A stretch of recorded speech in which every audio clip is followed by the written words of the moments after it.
Connecticut. Sa? Connecticut, USA. Sumali na po kayo dito nung nakaraan, di po ba? Sumali na ako noong 2022 ata yun. At 22. Tagal na, 2022. So, kamusta po kayo nang nakausap niyo po dito, sir?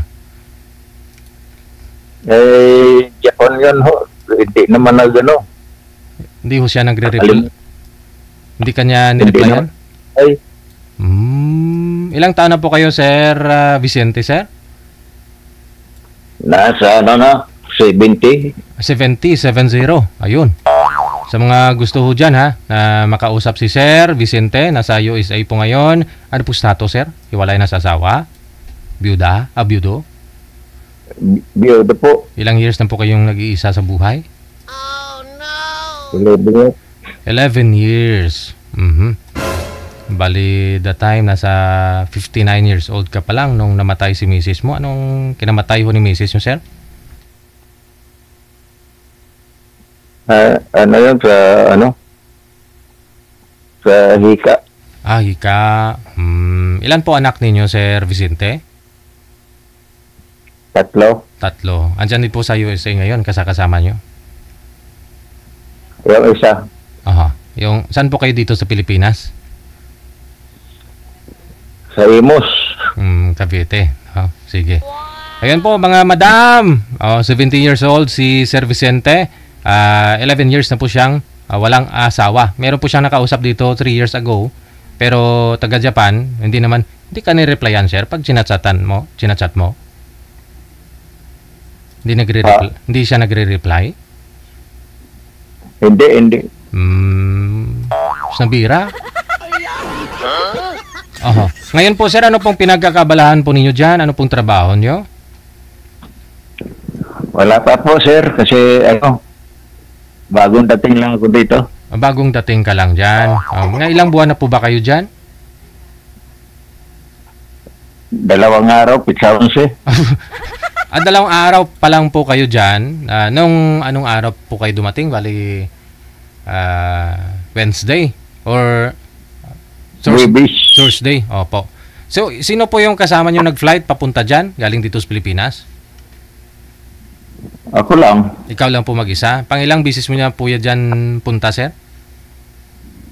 Una pa lang. Oo. Medyo boring, no? Kasi yung anak mong isa, in-invite po kayo dyan? O ano pong visa ninyo?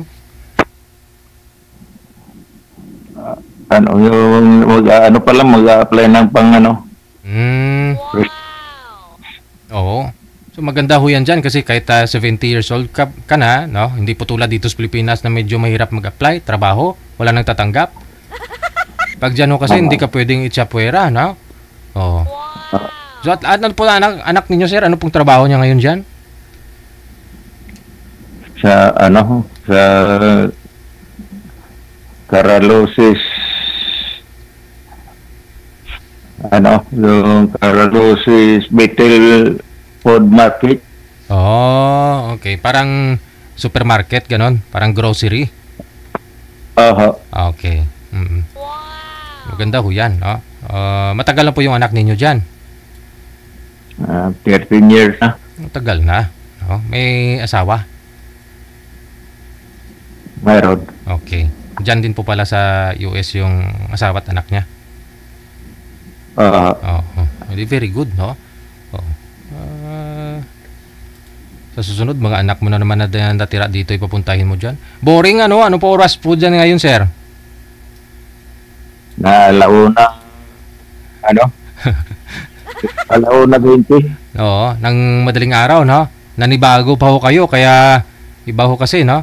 Wala po kayong kasama sa bahay? Mayroon, tulog na. Tulog na? Gabi kasi. Baka ho mamaya nakaisturbo tayo. Hindi naman? Hindi. May kwarto naman sila eh. Okay. Sige. Ano pong gusto nyong makausap? Sino po ang gusto mo makausap, sir? Dito sa Pinas o dyan sa US yung gusto mo makausap? Pwede rin US. Oo. Di, kailangan fluent tayo mag-English yan mamaya. Hello, hi, yo. Pinay. Pinay. Marami pong mga Pinay na nakaka-base dyan. Mga nag-migrate na. O yung iba permanente na talaga. Kung baga, may mga asawa, hiwalay na po sa mga asawa nila dyan. Saan nga po kayo sa US, banda, sir? Dito sa Bitil, Bitil. Oh no! Connecticut, Sa- USA. Oo, basta ganun. Malay mo, may nanonood po ngayon kapitbahay mo dyan, no? Listeners natin, viewers. Dalaga.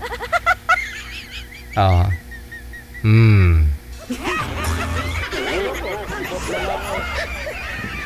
Ayan po, akyat lang po. PM po kayo dito sa hotline natin. Nasa line 1 po si Sir. Ano pong pangalan? Ano pong pangalan nyo, Sir? Vicente, no? Taga Imus, Cavite, pero ngayon nasa US na. Oo. PM po kayo dito sa line 1 sa Imo, no? Para ma-match po namin kayo dito kay Sir Vicente. Standby po kayo, sir. Pabalikan ho kita mamaya pag meron na ho kaming mahanap, ha? Baka baka inaantok ka na. Okay. Magkape ka po muna with no sugar, ha? Okay. Sige.